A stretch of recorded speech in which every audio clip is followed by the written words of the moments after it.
All right, so are you ready to like really dive deep into this one? I am. I am. We're tackling Eckhart Tolle's The Power of Now. Yeah. And I know you've got your copy. I mean, everybody's got their copy all marked Yes. up with highlights and notes and all that.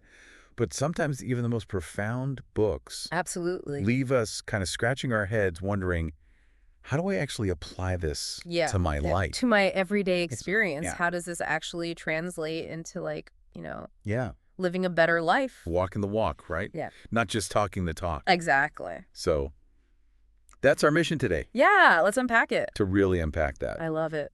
So one of the most mind-blowing concepts that Tolle introduces right out of the gate is this idea that you are not your mind. Yeah. And I got to admit, that one took me a while It's a big one. to wrap my head around. It is. It's like, if I'm not my mind, Right. then who am I? Well, and that's exactly the question that he wants us to explore. He argues that we've become so identified with this constant stream of thoughts and, judgments and anxieties and, all the mental chatter that we mistake that for who we actually are. Right. He calls that the egoic mind. So it's like we're trapped in this mental prison Exactly. of our own making. A prison of our own thoughts. Yeah. And the key is to somehow break free. Right. And the key is recognizing that we are not those thoughts. Okay. We are the awareness that can observe those thoughts. Okay. So think about it this way. Yeah. You can have a thought without being consumed by it. Right. You can notice it, Yeah. acknowledge it, Uh-huh. and let it pass without getting swept away by, the story that it's trying to tell you. Like watching clouds drift by in the sky. Perfect analogy. They come and they go. But the sky itself Exactly. remains untouched. Beautiful. That's a beautiful image. Yeah. And so that ability to observe our thoughts without judgment, Right. that's really the foundation of Tolle's entire approach. Okay. He calls it witnessing consciousness. Witnessing consciousness. Yeah. Okay, I like that. Yeah. I'm starting to get how this works. Good. But how do we actually cultivate that? Yeah. It's one thing to understand it intellectually, Right. but how do I actually apply it when I'm Yeah. in the trenches of life? Right. When I'm feeling stressed, anxious, overwhelmed. In those moments when you need it the most. Exactly. Yeah. So how do we do that? Well, he suggests a variety of techniques, Mhm. including, things like mindful breathing, body awareness. Sure. But one of the simplest and most effective practices is to simply pause throughout the day Okay. and just notice what's happening within you. So like hitting the pause button on that mental movie Exactly. that's constantly playing. Yes. And in that pause, Yeah. just observe your thoughts without judgment. Okay. Notice the sensations in your body. Tune into your breath. Mm-hmm. And in that space of awareness, Yeah. you'll begin to create a little bit of separation. So instead of being merged with the thought, Yes. we become the observer. The observer. Exactly. And as we practice this, something really interesting happens. Okay, what's up? We start to realize that we have a choice. Okay. We don't have to be ruled by our thoughts. We can actually choose to engage with them or simply let them pass. That's pretty empowering. It is. It's like we're reclaiming our freedom from the tyranny of the mind. Exactly. And that freedom is what allows us to tap into the power of the present moment, which is another key theme in Right. Tolle's work. I can see how that ties in Yeah. with the witnessing consciousness. Absolutely. When we're fully present, we're not lost in thought about the past or worries about the future. We're just here, Right here, right now experiencing life as it unfolds. Exactly. And Tolle is very clear that the present moment is not just some abstract concept. Right. It's the only place where life actually happens. Okay.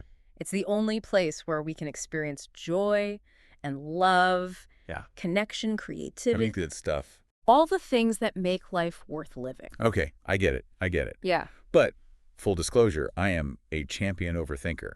Okay. My mind is constantly either replaying past events or like projecting into the future. Time traveling. Yeah, exactly. Back and forth. So how do I actually train myself to stay present when my mind is so used to Right. wandering all over the place? Well, it's a practice. Okay. And like any practice, it takes time and it takes patience. Sure. And Tolle suggests, just starting with small moments throughout the day. Okay. So instead of, rushing through your morning routine on autopilot, Yeah. try bringing your full attention to the sensations of showering, the taste of your coffee, the feel of the sun on your skin. So even like the most mundane activities. Exactly. And you might be surprised by how much richer Okay. and more enjoyable Yeah. those experiences become when you're fully present.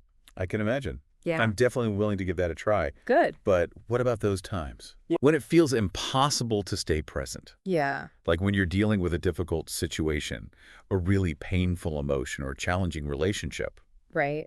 Tolle doesn't shy away from the fact that life can be tough. Life can be hard. And he even introduces this concept of the pain body, Yes. which sounds kind of intense. It can be. It can be. The pain body is essentially an accumulation of old emotional pain that we carry around with us. Okay. It's like a shadow self that can be triggered by certain events or situations, causing us to react in ways that aren't really aligned with our highest good. So it's like those moments when you snap at someone you love. Exactly. Or you like spiral into anxiety over something that's not even a big deal. Yes, absolutely. And Tolle argues that the pain body thrives on our identification with it. Okay. When we believe that we are the pain, Yeah, we give it power over us. that makes sense. Yeah. So how do we break free from this pain body? Do we have to, like, relive every painful experience from our past to heal it?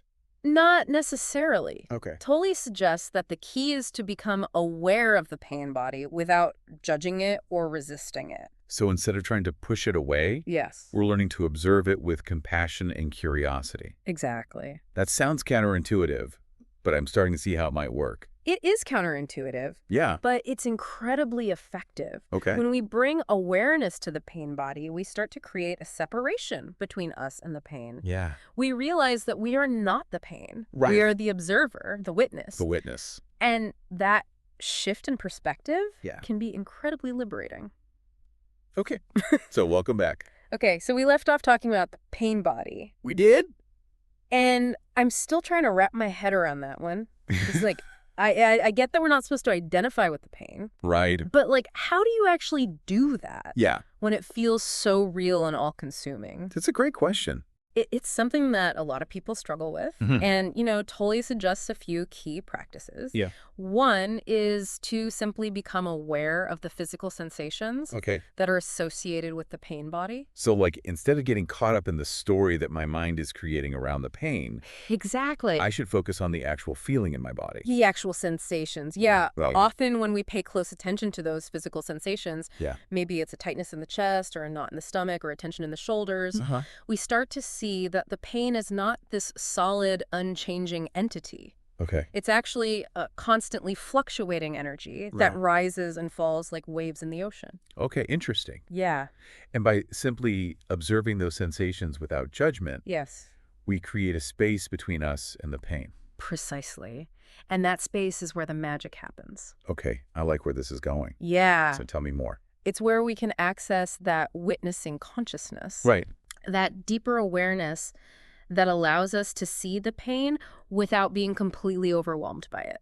Okay, that makes sense. Good. But what about those times when the pain feels so intense Yeah. that it's hard to even breathe, Right. let alone observe it with detachment? Well, in those moments, Tolle suggests a practice that he calls allowing. Allowing. Allowing, yeah. Okay, yeah. It's about surrendering to the pain, Okay. allowing it to be there without resistance. So this doesn't mean that we have to like the Yeah. pain or Mm. pretend it's not there. No, not at all. It's simply about acknowledging its presence Yes, and allowing it to move through us without fighting against it. exactly. So it's kind of like saying yes to the experience, Yes. even if it's unpleasant. Even if it's unpleasant, yeah. Okay. It's like when you're caught in a strong current in the ocean. Uh-huh. If you struggle against it, Yeah. you'll only exhaust yourself and get pulled further out to sea. Right. But if you relax and allow the current to carry you, eventually it will bring you back to shore. Wow. That's a powerful image. It is. And I think it speaks to this whole idea of surrender, Yes, which is another key theme in Tolle's work. absolutely. We touched on this a little bit earlier. We did. But I'm wondering if you could elaborate a little bit on what surrender actually looks like in practice, Sure. especially in those really challenging situations Yeah. where it feels impossible to let go. Well, it's important to understand that surrender in the context of Tolle's teachings Yeah. doesn't mean giving up Okay. or becoming passive. Right. It's not about resigning yourself to a life of suffering. So it's not about throwing in the towel and saying, Right, okay, yeah. life, do your worst. Not at all. Surrender, as Tolle describes it, Yeah. is about aligning yourself with the present moment, Okay. with the flow of life, rather than resisting it. Okay. It's about letting go of the need to control everything, Right. the need to force things to be different than they are. So instead of pushing against the current, we're learning to ride the waves. Exactly. That's And right. when we surrender to what is, Yeah. we open ourselves to a deeper level of wisdom and peace. We stop fighting against the current of life Yes. and instead allow it to carry us towards our highest good. Beautiful. I love that image. Okay.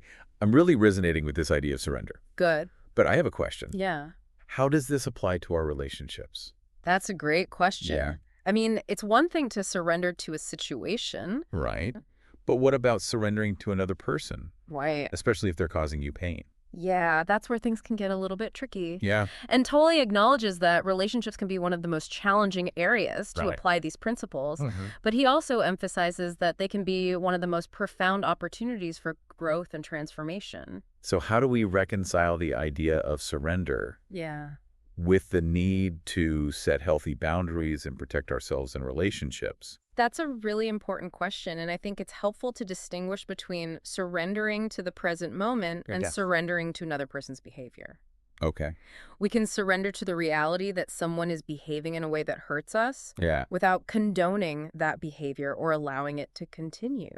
So it's about accepting what is, Yes, but also taking responsible action to protect ourselves. precisely. Surrender doesn't mean we become doormats. Right. It means we stop fighting against reality. Okay. And that includes the reality of our own needs and boundaries. Okay. That makes a lot of sense. Good.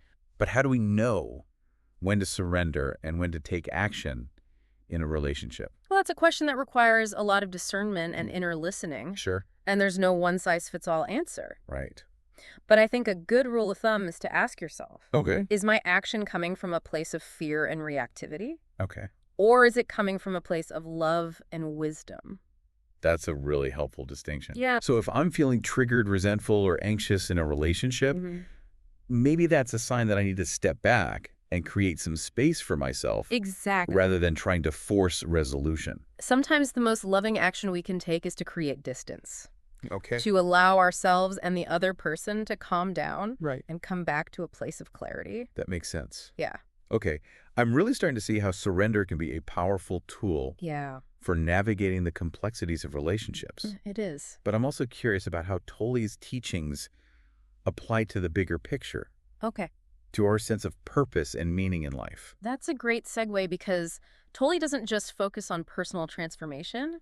Mhm. He also talks about the importance of aligning our actions in the world Right. with a sense of purpose. So it's not just about feeling good internally. Right. It's about using that inner peace and clarity Yes. to make a positive impact on the world around us. Exactly. And Tolle distinguishes between two types of purpose: outer purpose and inner purpose. Okay. Outer purpose relates to our roles in the world, Okay. the work we do, the goals we achieve. Uh-huh.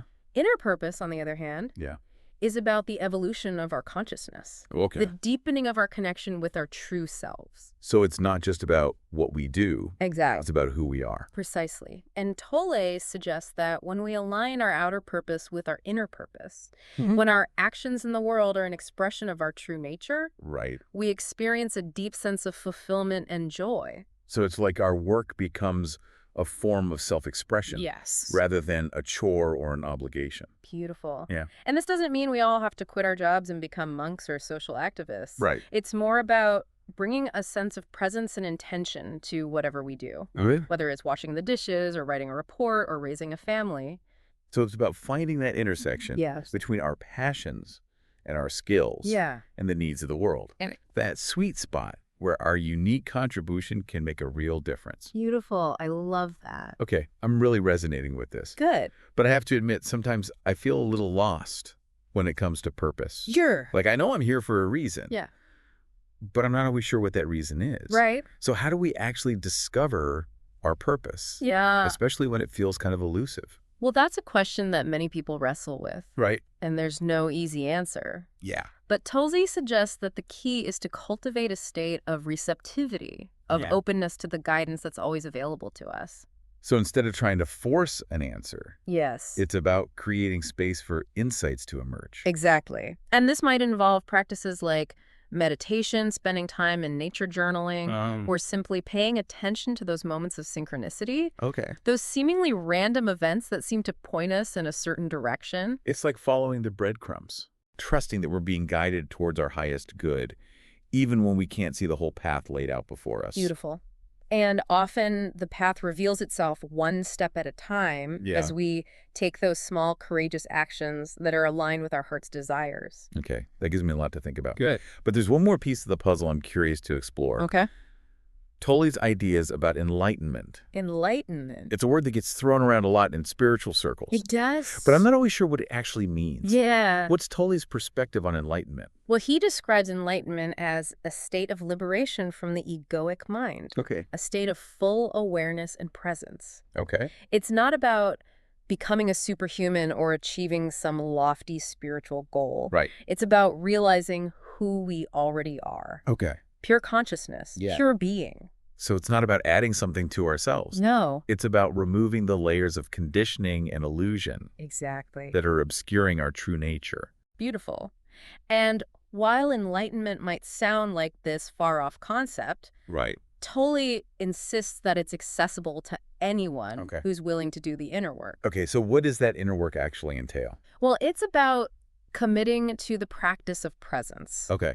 to cultivating awareness, to surrendering to the flow of life. Uh-huh. It's about choosing moment by moment Ah. to align ourselves with our highest good. To let go of the ego's grip Yes. and embrace the fullness of who we are. Beautifully said. It sounds like an ongoing process, It is. a journey rather than a destination. Absolutely. And there will be ups and downs, Right. moments of clarity and moments of confusion. Sure. The key is to keep practicing, Yeah. to keep coming back to the present moment with kindness and curiosity.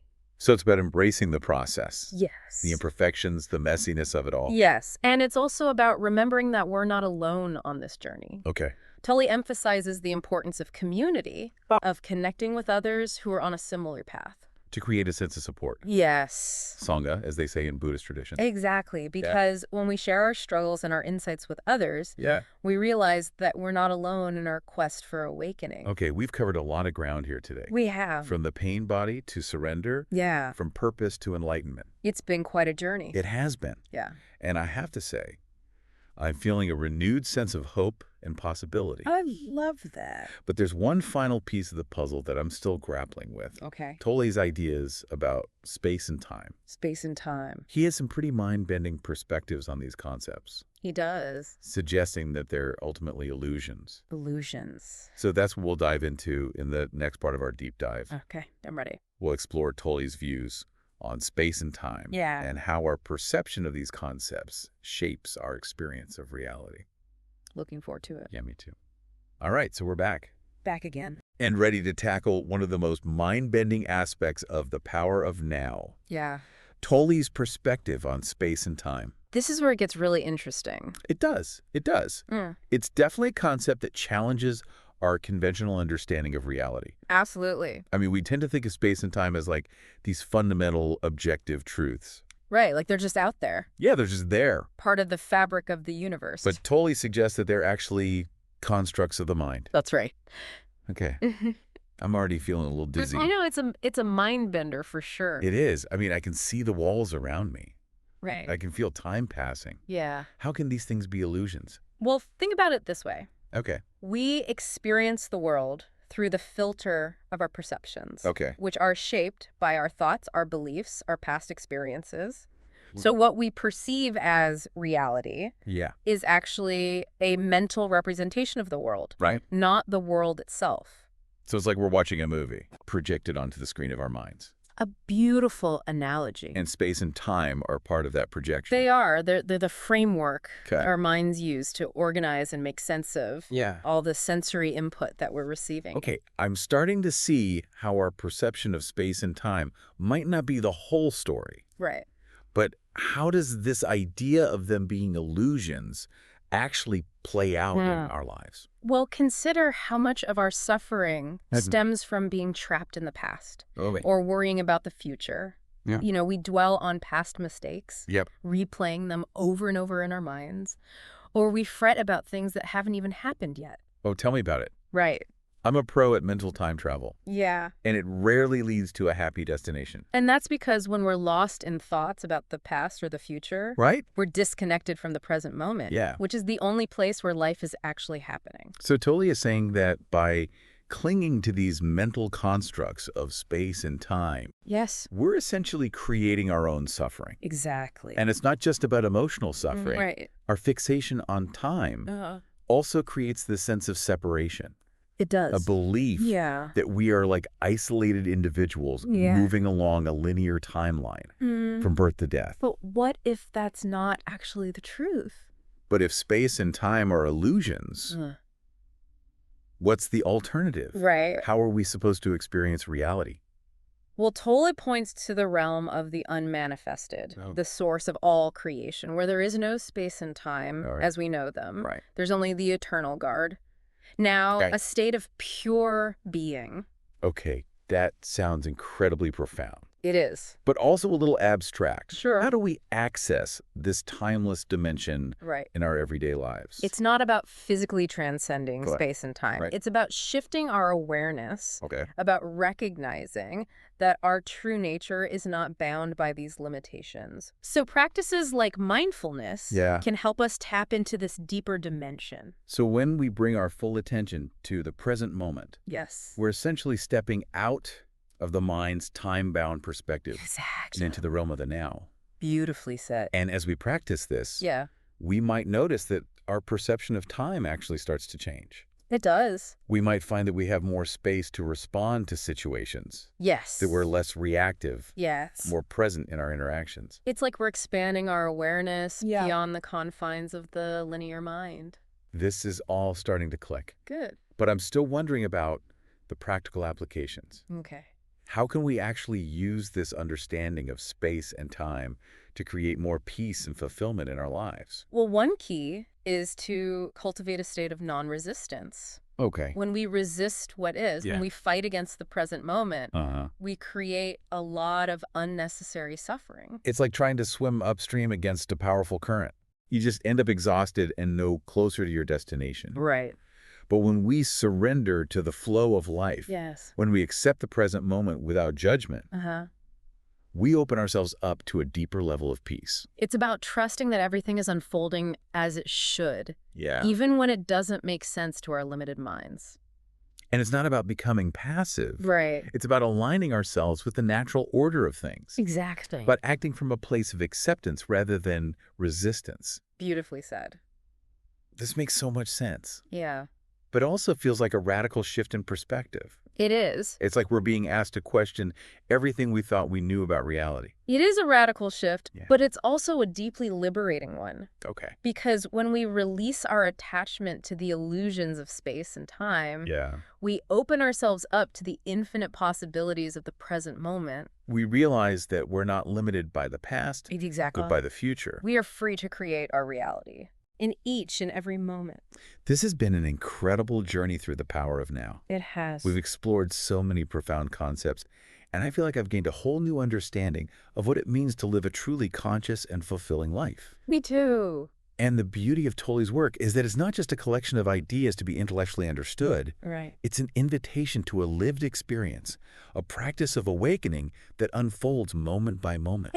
Each and every moment. So as we wrap up our deep dive, Yeah. I invite you, dear listener, Yes. to take a moment to step out of the mind's time-bound perspective and into the richness of the sight. Yes. Notice the sensations of your breath, Yeah. the feel of your body, the sounds around you. Beautiful. Embrace this present moment as the precious gift that it is. It is a gift. And remember, the power to transform your life lies within you, right here, right now.